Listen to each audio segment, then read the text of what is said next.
Good morning, Science 7 and Pre-AP Science 7 students. This is Mr. Karn speaking, of course, and I just hope you're all safe at home learning. We're going to be in this environment for a while, so every now and then I'm going to post videos to kind of help you out to go through the assignments since you're not getting that live instruction anymore. So hopefully this does help a little bit. So we're going to take a quick visual walk around, okay? So this is obviously a peppermint, and if you've ever had one, you know it's pretty small, right? This is a bag of peppermints, and I'm sure you've seen them in the store and you've held them in your hands at one point. If not, check it out sometime. But they're, takes about it. You can grab it in just one hand, so it's not the biggest. But there's over 600 mints in this one, so there's a lot of mints, and you know how small a mint is, right? So if you look at the globe, it would take 30 trillion packs. Okay, packs, not mints, packs of mints, to cover the entire globe. So that's a lot of packs, right? They're 30 trillion.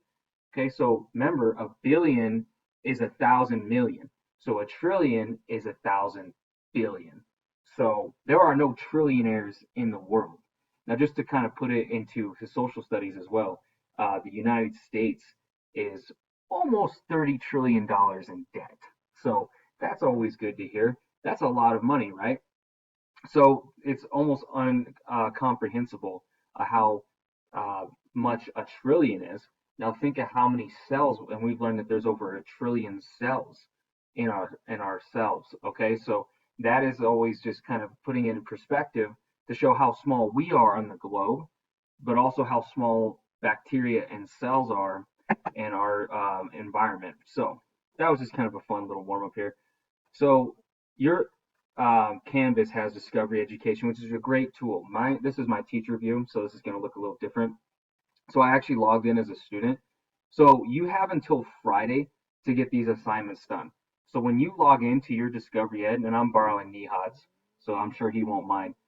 If you look here, this is what yours will look like, or something very similar, right? So you can see there's a couple of assignments, upcoming assignments. We have how do the characteristics of prokaryotes support their, et cetera, et cetera. And then here a cell, there a cell. Okay, so and if you want to view all your assignments, you can click here, but those are the only two right now. Okay, so you want to do actually here a cell, there a cell first. So make sure you do this one first. Once you're done with that, and it's really quick, it's not hard at all, you can move on to the text part of this. So there's actually three parts of this, okay? So if you look up here, 1, 2, 3, all right? We're in the explore phase.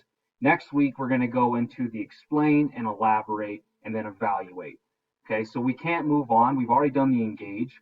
So now we're exploring. Okay, so if you look here, you need to read all this stuff and highlight. So what's cool about Discovery Ed is that if you think something is important, like the average human body holds 70 trillion cells, you can highlight that and it will save. And so you're annotating your text still. Okay, and then if you ever want to know the meaning of a word, like all these in blue that are underlined, and if you hover over them, you can click on them and it will actually take you to their definition. And even there's some videos with it too. So if you want to know more about bacteria, you can go here. That is an elite level of being a student. Okay, building your vocabulary, because in science there's a lot of terms that you're going to need to know, especially on your test. So if you don't know what cytoplasm is, you're really going to struggle. So make sure you really know these words in blue. And luckily, the Discovery Ed's already done a lot of the work for you. You just need to remember it. Okay. So as you're reading, you can see that there are pictures and more reading and videos embedded into it. And so once you're done reading, there's always an activity at the end, okay? So this is our activity at the end. So which type of cell? And if you did the first assignment, you should be able to do this pretty easily. So I know that Pili held the cell attached to the surface, so I just drag that there. Okay, that's for an example. Then once you're done, you click submit. Or if you just want to save your progress and come back to it later, you can click save. Okay. Now we go to next. So we're going to number 2 here. Again, reading, watching the videos. Okay. And there's activities as you go through here. Okay. These will help you kind of get a better understanding of what the, let me see. So yeah, prokaryotes can live in almost every environment. So anytime we're talking about this and you see an activity, you want to do these because it really is going to take you to that next level of understanding, okay?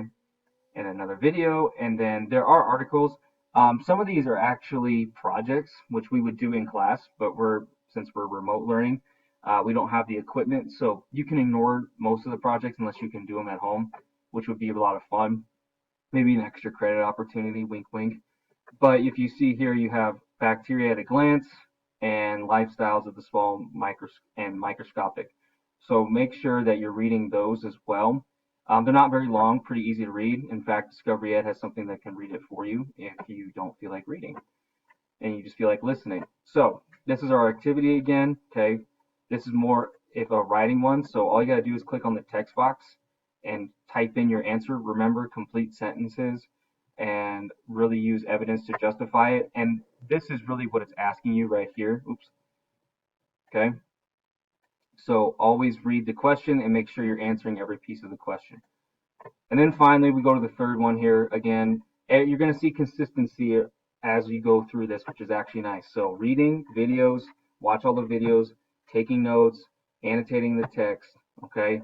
And then there's an activity down here for you, okay? And then this is incorporating a little bit of math, all right? So in science, we use math a lot, but it's a pretty simple formula, okay? So the thing is, if you don't read and you don't watch the videos, you're not going to know what to do on the activities.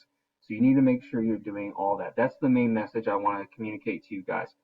Make sure you're doing the pre-work, because if you don't, then by the time you get to the actual assessment, it's going to be really confusing.